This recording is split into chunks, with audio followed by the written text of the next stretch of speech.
Hello everyone, my name is Preeti Singh Yadav, Assistant Professor in Hygiene Institute of Pharmacy, and this semester I am teaching you pharmaceutical microbiology. As you all know that we had already discussed about the introduction, history and importance of microbiology and structure of bacteria. So in this lecture we will discuss about the classification of bacteria. Bacteria को different basis पे classify किया जाता है, like on the basis of morphology, on the basis of cell wall जिसको हम gram staining के basis पे भी बोलते हैं, on the basis of mode of nutrition, on the basis of optimum temperature required for their growth, on the basis of pH requirement, on the basis of oxygen requirement and on the basis of flagella. So पहले हम लोग discuss करते हैं classification of bacteria on the basis of morphology. Morphology का मतलब होता है कि बैक्टीरिया शेप और साइज में कैसा है, उसको जब हम लोग देखते हैं माइक्रोस्कोप में तो वो हमें किस शेप का नजर आता है. सो इस तरीके के क्लासिफिकेशन को हम बोलते हैं मार्फोलॉजी के बेस पे क्लासिफिकेशन. पहली जो कैटेगरी है वो है कोकाई.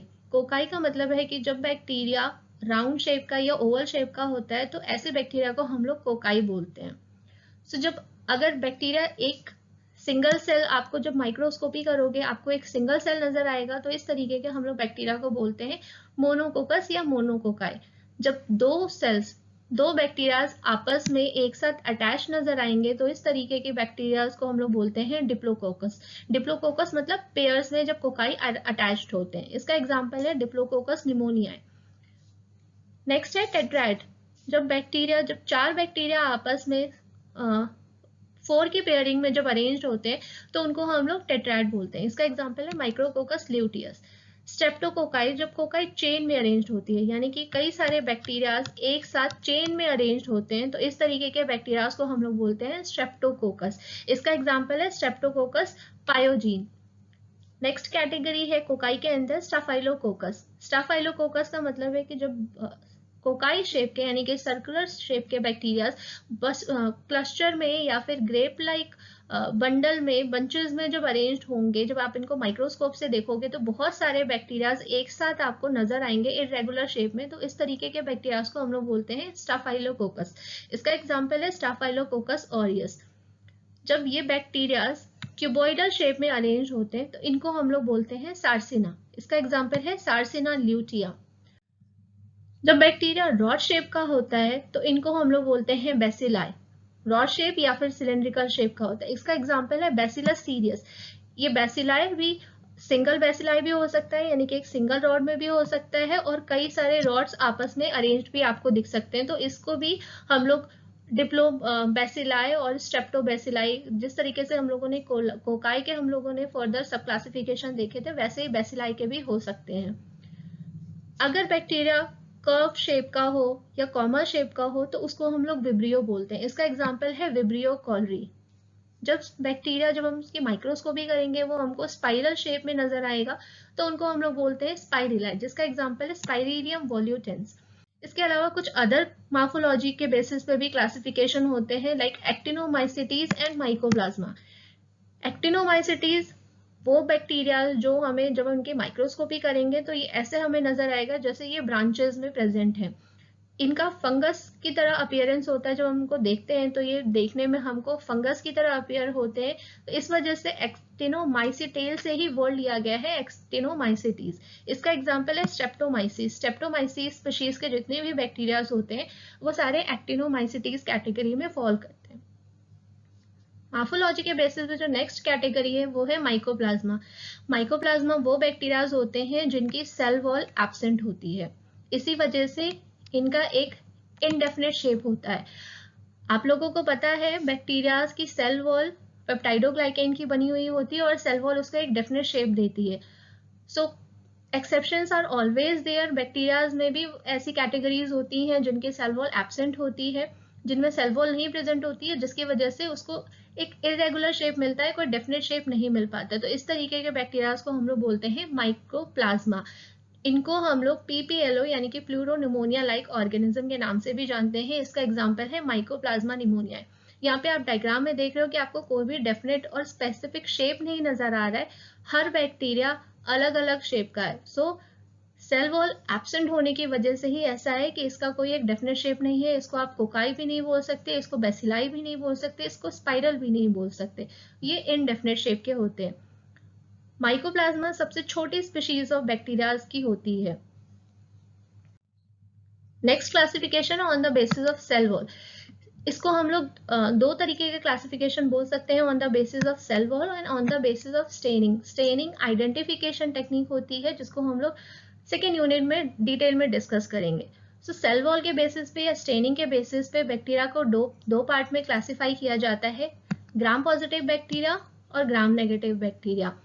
ग्राम पॉजिटिव बैक्टीरिया वो होते हैं जिनकी सेल वॉल थिक होती है, ग्राम नेगेटिव वो बैक्टीरिया होते हैं जिनकी सेल वॉल थिन होती है। बैक्टीरिया सेल वॉल किस चीज की बनी हुई होती है? पेप्टाइडोग्लाइकेन। पेप्टाइडोग्लाइकेन की अप्रॉक्स 40 लेयर्स प्रेजेंट होती हैं ग्राम पॉजिटिव में, जबकि 1 to 2 लेयर्स प्रेजेंट होती हैं ग्राम नेगेटिव बैक्टीरिया में। इस वजह से ये थिन होते हैं और ग्राम पॉजिटिव थिक होते हैं। ग्राम पॉजिटिव में पेप्टाइडोग्लाइकेन के साथ साथ टिकोइक एसिड भी प्रेजेंट होता है। ये teichoic acid gram negative bacteria में एब्सेंट होते हैं, बट ग्राम नेगेटिव बैक्टीरिया में लाइपोपॉलीसेकेराइड की एक आउटर लेयरिंग होती है, पेप्टाइडोग्लाइकेन से उसकी सेल वॉल बनती है। उसके अलावा लाइपोपॉलीसेकेराइड की भी एक कोटिंग होती है उसके आउटर सरफेस पे, और ये लाइपोपॉलीसेकेराइड ग्राम नेगेटिव बैक्टीरिया को लिपिड रिच बनाते हैं, जबकि ये लाइपोपॉलीसेकेराइड ग्राम पॉजिटिव बैक्टीरिया में एब्सेंट होता है। जब हम लोग इसको स्टेनिंग के बेसिस पे आइडेंटिफाई करते हैं, ग्राम पॉजिटिव बैक्टीरिया हमें ब्लू कलर का नजर आता है, डार्क ब्लू या पर्पल कलर का नजर आता है, जबकि ग्राम नेगेटिव बैक्टीरिया हमें डार्क पिंक और रेड कलर का नजर आता है। जब स्टेन करके हम बैक्टीरिया को उसकी माइक्रोस्कोपी करते हैं, उस वक्त gram positive bacteria dark blue या पर्पल कलर देगा, इस कलर का नजर आएगा, और gram negative bacteria dark pink या फिर रेड कलर का नजर आएगा। इसके अलावा ग्राम पॉजिटिव बैक्टीरिया ससेप्टिबल होते हैं एंटीबायोटिक से, डिसइंफेक्टेंट से या एंटीसेप्टिक से, और ग्राम नेगेटिव बैक्टीरिया रेजिस्टेंट होते हैं एंटीबायोटिक से। रेजिस्टेंट और ससेप्टिबल का मतलब है ग्राम पॉजिटिव बैक्टीरिया को इजीली और स्मॉल डोज एंटीबायोटिक दे करके रिमूव किया जा सकता है, किल किया जा सकता है, जबकि ग्राम नेगेटिव बैक्टीरिया एंटीबायोटिक से रेजिस्टेंट होते हैं और उनको अगर किल करना है तो उसके लिए हमें एंटीबायोटिक का या डिसइंफेक्टेंट का डोज बढ़ाना पड़ता है। और कभी कभी कुछ एंटीबायोटिक्स कुछ ग्राम नेगेटिव बैक्टीरिया के ऊपर असर भी नहीं करती हैं, सो इस चीज को ये हम लोग रेजिस्टेंट बोलते हैं। Gram positive bacteria exotoxins secrete करते हैं या प्रोड्यूस करते हैं, जबकि ग्राम नेगेटिव बैक्टीरिया एंडोटॉक्सिन और एक्सोटॉक्सिन्स प्रोड्यूस करते हैं। एंडोटॉक्सिन और एक्सोटॉक्सिन क्या है, इसको मैं आपको नेक्स्ट लेक्चर में या किसी और लेक्चर में एक्सप्लेन करूंगी। एग्जाम्पल देख लेते हैं। Gram positive bacteria Clostridium, bacilli, स्टाफाइलोकोकस aureus. जितनी भी कोकाई और बैसिलस स्पीशीज होती हैं वो ज्यादातर ग्राम पॉजिटिव बैक्टीरिया की कैटेगरी में आती हैं। ग्राम नेगेटिव बैक्टीरिया का एग्जांपल हो गया इश्चेरिचिया कोलाई, जिसको हम लोग शॉर्ट में ई कोलाई बोलते हैं, या फिर स्यूडोमोनास की स्पीशीज, ये सारे ग्राम नेगेटिव में आती है। यहाँ पे आपको दो इमेजेस नजर आ रही हैं, ये स्टेनिंग की इमेज है। स्टेनिंग करी गई है, स्टेनिंग करने के बाद जब इस स्लाइड को देखा गया है माइक्रोस्कोप में तो ये आपको पर्पल कलर की नजर आ रही है। सो इट मीन्स कि इस स्लाइड पे ग्राम पॉजिटिव बैक्टीरिया प्रेजेंट है। दूसरी तरफ यहाँ पे आपको रेड या फिर डार्क पिंक कलर जैसा नजर आ रहा है, तो इसका मतलब है कि इस स्लाइड के ऊपर ग्राम नेगेटिव बैक्टीरिया प्रेजेंट है। तो जब हम लोग माइक्रोस्कोपी करेंगे, जब स्टेनिंग करने के बाद हम लोग माइक्रोस्कोपी करेंगे तो हम लोगों को भी इस तरीके की इमेज नजर आएगी, जिससे कि हमें ये पता लग जाएगा कि हमारे पास ग्राम पॉजिटिव बैक्टीरिया है या फिर ग्राम नेगेटिव बैक्टीरिया है। नेक्स्ट क्लासिफिकेशन होता है on the basis of nutrition. Nutrition का मतलब है बैक्टीरिया को फूड कहाँ से मिल रहा है। सो इसके बेसिस पे दो तरीके के बैक्टीरियाज होते हैं, ऑटोट्रॉप और हेटेरोट्रॉप। ऑटोट्रॉप वो बैक्टीरिया हैं जो अपना फूड खुद से प्रिपेयर करते हैं, और हेटेरोट्रॉप वो कैटेगरी है जो अपने फूड के लिए ऑटोट्रॉप पे या किसी दूसरे लिविंग ऑर्गेनिज्म पे या किसी दूसरे चीजों पे डिपेंडेंट होते हैं। ऑटोट्रॉप दो पार्ट में सब क्लासिफाई किए गए हैं, फोटो ऑटोट्रॉप होते हैं और कीमो ऑटोट्रॉप होते हैं। हेटेरोट्रॉप तीन तरीके के हो सकते हैं, पैरासाइटिक, सेप्रोफाइटिक, सिम्बायोटिक। इनको हम लोग डिस्कस कर लेते हैं। ऑटोट्रॉप में पहली कैटेगरी है photo autotroph. Photo means light, तो ऐसे ऑटोट्रॉप्स जो लाइट की हेल्प से अपना फूड प्रिपेयर करते हैं उनको हम लोग फोटो ऑटोट्रॉप बोलते हैं। लाइट की हेल्प से फूड प्रिपेयर करने का मतलब है फोटोसिंथेसिस। सो वो बैक्टीरियल स्पीशीज जो फोटोसिंथेसिस से अपना फूड प्रिपेयर करती है उसी को हम लोग फोटो ऑटोट्रॉप बोलते हैं। इसका एग्जाम्पल है साइनोबैक्टीरिया। साइनोबैक्टीरिया को ब्लू ग्रीन एल्गी भी बोला जाता है। ब्लू ग्रीन एल्गी इसको इसलिए बोला जाता है, ब्लू ग्रीन एल्गी इसको इसलिए बोला जाता है बिकॉज ये देखने में एल्गी की तरह नजर आता है, बट ये एक्चुअली में बैक्टीरिया होते हैं और ये फ्रेश वाटर या फिर लेक वाटर के अंदर पाए जाते हैं। और जब आप इनको ऊपर से देखोगे तो आपको ऐसा लगेगा कि ये एल्गी है, बट वो होते बैक्टीरियाज है। ओके, सो फोटोट्रॉप का एग्जाम्पल है साइनोबैक्टीरिया, इसका कॉमन नेम है ब्लू ग्रीन एल्गी। ऑटोट्रॉप में दूसरी कैटेगरी है कीमो ऑटोट्रॉप। कीमो मतलब केमिकल्स, सो वो बैक्टीरियल स्पीशीज जो केमिकल की हेल्प से अपना फूड प्रिपेयर करते हैं उनको हम लोग कीमो ऑटोट्रॉप बोलते हैं। ऐसे बैक्टीरियल स्पीशीज इनऑर्गेनिक सब्सटेंसेस से, ये सॉइल में भी प्रेजेंट हो सकते हैं, किसी प्लांट की रूट में भी प्रेजेंट हो सकते हैं, जहां पर ये इनऑर्गेनिक सब्सटेंसेस को यूज करके अपना फूड प्रिपेयर करते हैं। इनको अपना फूड प्रिपेयर करने के लिए लाइट की जरूरत नहीं होती है। सो इसका एग्जाम्पल है नाइट्रोबैक्टर, नाइट्रोमोनास, जो नाइट्रोजन फिक्सिंग बैक्टीरियाज होते हैं। हेटरोट्रॉप्स में पहली कैटेगरी है पैरासाइटिक। पैरासाइटिक यानी कि वो बैक्टीरिया जो किसी दूसरे के ऊपर डिपेंडेंट होते हैं अपने फूड के लिए। मेनली पैरासाइटिक बैक्टीरिया अपने होस्ट सेल के ऊपर अटैक करता है, उसको वीक करता है और उससे अपना न्यूट्रिशन लेता है। सो जितने भी डिजीज कॉजिंग बैक्टीरियाज होते हैं वो सारे पैरासाइटिक कैटेगरी में आते हैं। Clostridium, Mycobacterium, Salmonella, Vibrio cholerae, जितने भी डिजीज कॉज करने वाले बैक्टीरिया हैं जो होस्ट सेल को वीक करता है, उसको डिजीज देता है और बदले में खुद रेप्लिकेट होता है, खुद स्ट्रांग होता है, तो इस तरीके के बैक्टीरिया को हम लोग पैरासाइटिक बैक्टीरिया बोलते हैं। दूसरी कैटेगरी है सेप्रोफाइटिक। सेप्रोफाइटिक को हम लोग नेचुरल डिकम्पोजर भी बोलते हैं। क्यों? क्योंकि ये डेड या फिर ऑर्गेनिक रिमेन के ऊपर अटैक करते हैं, उनको डिकम्पोज करते हैं। डिकम्पोज करने का मतलब है कॉम्प्लेक्स से सिंपलर फॉर्म में ब्रेक डाउन करते हैं, उसको सॉइल में कन्वर्ट कर देते हैं और वहां से अपना फूड ले लेते हैं। सो इस तरीके का, ऐसे बैक्टीरिया का एग्जाम्पल है बैसिलस माइकोइड। तीसरी कैटेगरी है सिम्बायोटिक। सिम्बायोटिक वो बैक्टीरियाज हैं जो कि क्लोज म्यूचुअल एसोसिएशन फॉर्म करते हैं अपने होस्ट सेल के साथ, यानी कि ये जिस पे अटैक कर रहे हैं, जिससे अपना फूड ले रहे हैं, उसको ये रिटर्न में कुछ बेनिफिशियल इफेक्ट भी देंगे। इसका एग्जाम्पल है राइजोबियम और इकोलाई। राइजोबियम जो कि लेग्यूमिनस प्लांट के रूट में प्रेजेंट होता है, उन रूट से अपना न्यूट्रिशन लेता है और बदले में फर्टिलिटी प्रोवाइड करता है उन लेग्यूम्स प्लांट्स को। और ई कोलाई जो कि हमारे यानी कि ह्यूमन के इंटेस्टाइन में प्रेजेंट होता है, हमारे इंटेस्टाइन से ये न्यूट्रिशन लेता है और रिटर्न में ये हमारे इंटेस्टाइन में फूड का एब्जॉर्प्शन करवाता है और दूसरे तरीके के माइक्रो ऑर्गेनिज्म के अटैक से हमको प्रोटेक्ट करता है। नेक्स्ट क्लासिफिकेशन है बैक्टीरिया का on the basis of temperature. Temperature के बेसिस पे सबसे पहली कैटेगरी है साइक्रोफाइल्स। साइक्रोफाइल्स वो बैक्टीरियाज होते हैं जो कि कम डिग्री पे या लो टेम्परेचर पे ग्रो कर जाते हैं। ये वो बैक्टीरियाज हैं जो फ्रिज में रखे हुए खाने को भी स्पॉइल कर देते हैं, उस पर भी अटैक कर जाते हैं। सो इस तरीके के बहुत ही कम बैक्टीरियाज होते हैं जो साइक्रोफिलिक इन नेचर होते हैं, जो 0 डिग्री सेंटीग्रेड पे भी ग्रो कर सकते हैं। बट अगर एक ऑप्टिमम कंडीशन बोली जाए, जो सबसे अच्छी कंडीशन होती है उनकी ग्रोथ के लिए, वो होती है 15 डिग्री सेंटीग्रेड से 20 डिग्री सेंटीग्रेड के बीच में। ऐसे बैक्टीरिया का एग्जाम्पल है विब्रियो, साइक्रोइराइथ्रस एंड साइक्रोफ्लेक्सस। दूसरी कैटेगरी है टेम्परेचर के बेसिस पे मीजोफाइल्स। मीजोफाइल्स यानी कि मॉडरेट टेम्परेचर लविंग बैक्टीरिया। साइक्रोफाइल्स मतलब कोल्ड टेम्परेचर लविंग बैक्टीरिया और मीजोफाइल्स मतलब मॉडरेट टेम्परेचर लविंग बैक्टीरिया। ऐसे बैक्टीरिया जो मॉडरेट टेम्परेचर यानी कि 25 से 40 डिग्री सेंटीग्रेड के बीच में ग्रो होते हैं, अगर टेम्परेचर इससे कम हुआ या टेम्परेचर इससे ज्यादा हुआ तो ग्रो नहीं कर पाएंगे। तो इस तरीके के बैक्टीरिया को हम लोग मीजोफाइल्स बोलते हैं या मीजोफिलिक बोलते हैं। बट जो ऑप्टिमम टेम्परेचर होता है इनकी ग्रोथ के लिए, जहां पे ये सबसे ज्यादा ग्रो करते हैं, वो होता है 37 डिग्री सेंटीग्रेड। 37 डिग्री सेंटीग्रेड मतलब ह्यूमन का जो इंटरनल टेम्परेचर होता है, हमारी ह्यूमन बॉडी का इंटरनल टेम्परेचर, वो होता है 37 degree centigrade.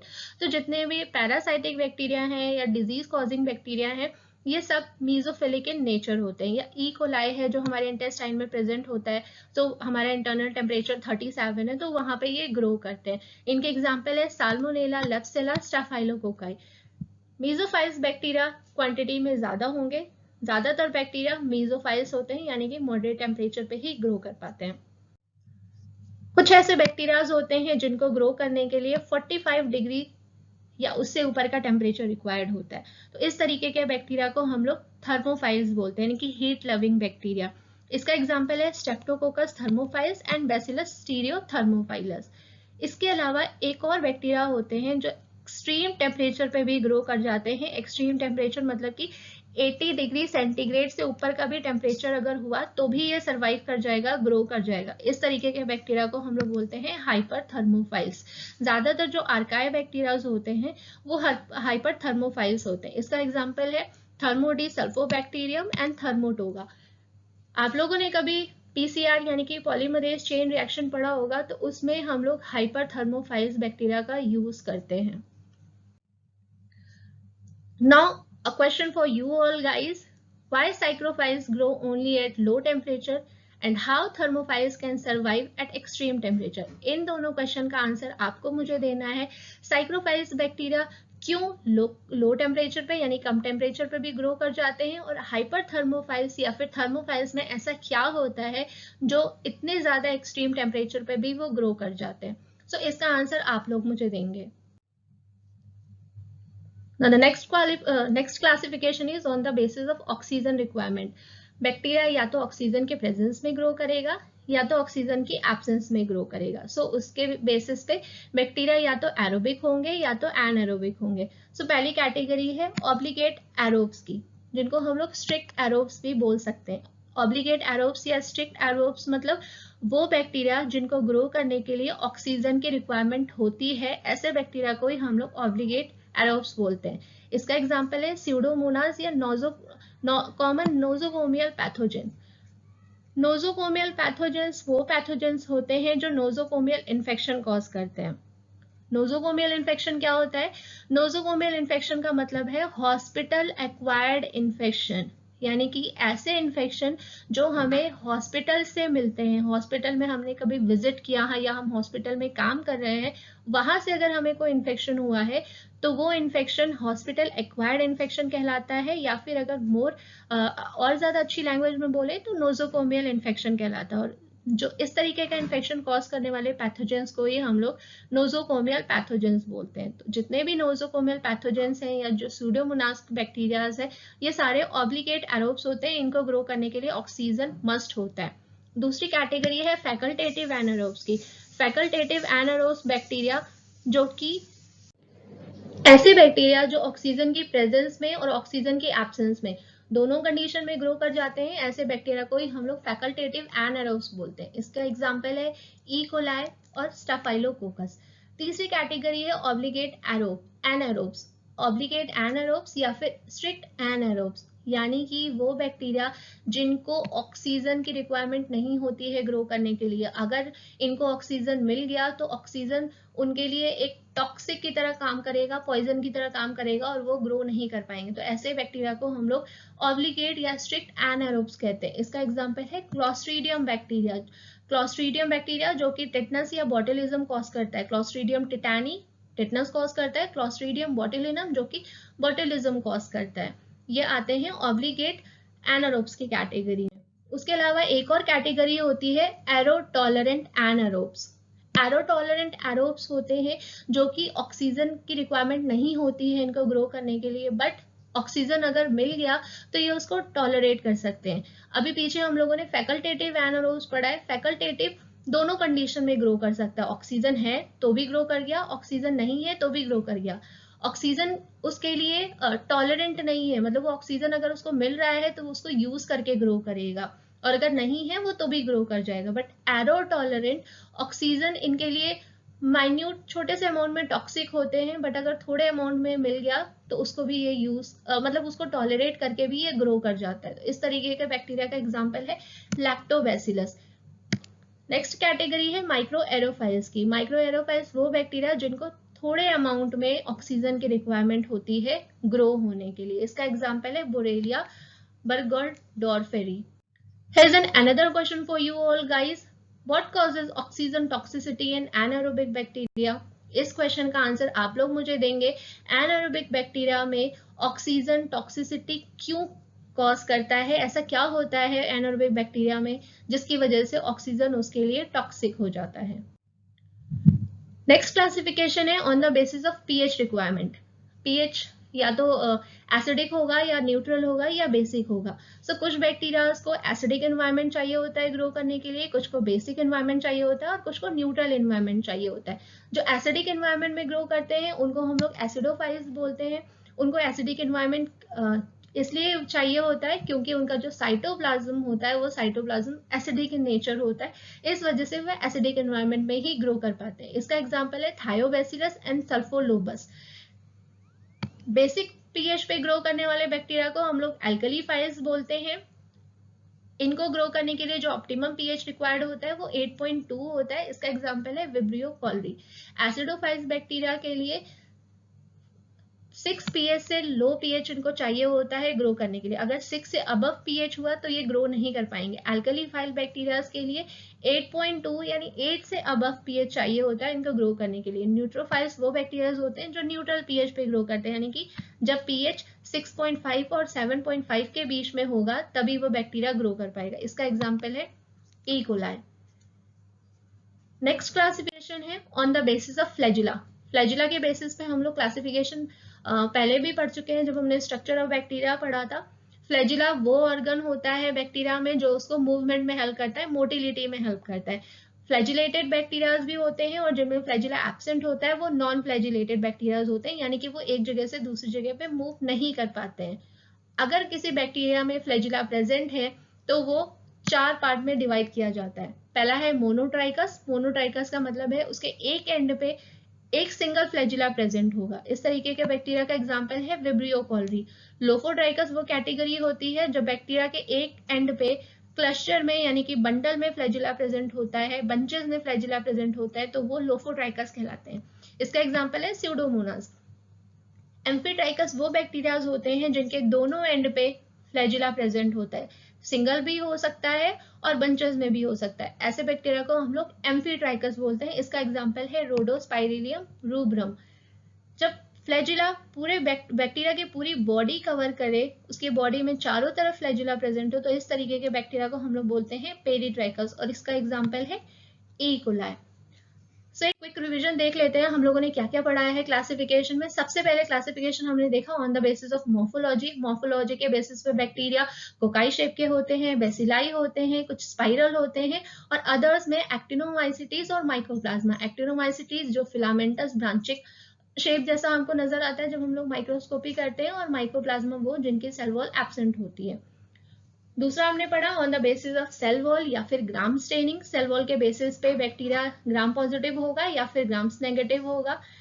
Third classification on the basis of mode of nutrition. Mode of nutrition पे बैक्टीरिया या तो ऑटोट्रॉप होगा या हेटरोट्रॉप होगा। अगर वो ऑटोट्रॉप है तो वो फोटो ऑटोट्रॉप भी हो सकता है और वो कीमो ऑटोट्रॉप भी हो सकता है। हेटरोट्रॉप से तो भी या तो पैरासाइटिक होगा या सेप्रोफाइटिक होगा या फिर सिम्बायोटिक होगा। नेक्स्ट क्लासिफिकेशन है on the basis of optimum temperature required for their growth. Temperature के बेसिस पे कुछ लो टेम्परेचर पे ग्रो करेंगे बैक्टीरिया, वो साइक्लोफाइल्स होते हैं। कुछ मॉडरेट टेम्परेचर पे ग्रो करेंगे, वो मीजोफाइल्स कहलाते हैं। और जो ज्यादा टेम्परेचर पे 45 डिग्री सेंटीग्रेड अबव टेम्परेचर पे ग्रो करते हैं उनको थर्मोफाइल्स बोलते हैं। और जो 80 डिग्री सेंटीग्रेड से ऊपर के टेम्परेचर पे भी ग्रो कर जाए उनको हम लोग हाइपर थर्मोफाइल्स बोलते हैं। इसके अलावा पीएच कैसा रिक्वायर्ड होता है उनको ग्रो के लिए, या तो वो एसिडोफाइल्स होगा, एसिडिक पीएच रिक्वायर्ड होगा, या एल्कलीफाइल होगा यानी कि बेसिक पीएच रिक्वायर्ड होगा, या फिर वो न्यूट्रोफाइल यानी कि उसको न्यूट्रल पीएच की रिक्वायरमेंट होगी उसको ग्रो करने के लिए। सेकेंड लास्ट है हमारा on the basis of oxygen requirement. Oxygen के बेसिस पे एरोब्स होंगे या एनारोब्स होंगे या कुछ फैकल्टेटिव एनारोब्स होंगे। लास्ट क्लासिफिकेशन हमने पढ़ा on the basis of flagella. Flagella के बेसिस पे बैक्टीरिया मोनोट्राइकस होते हैं, लोफोट्राइकस होते हैं, एम्फीट्राइकस होते हैं, पेरिट्राइकस होते हैं। So this is all about the classification of bacteria. Thank you everyone.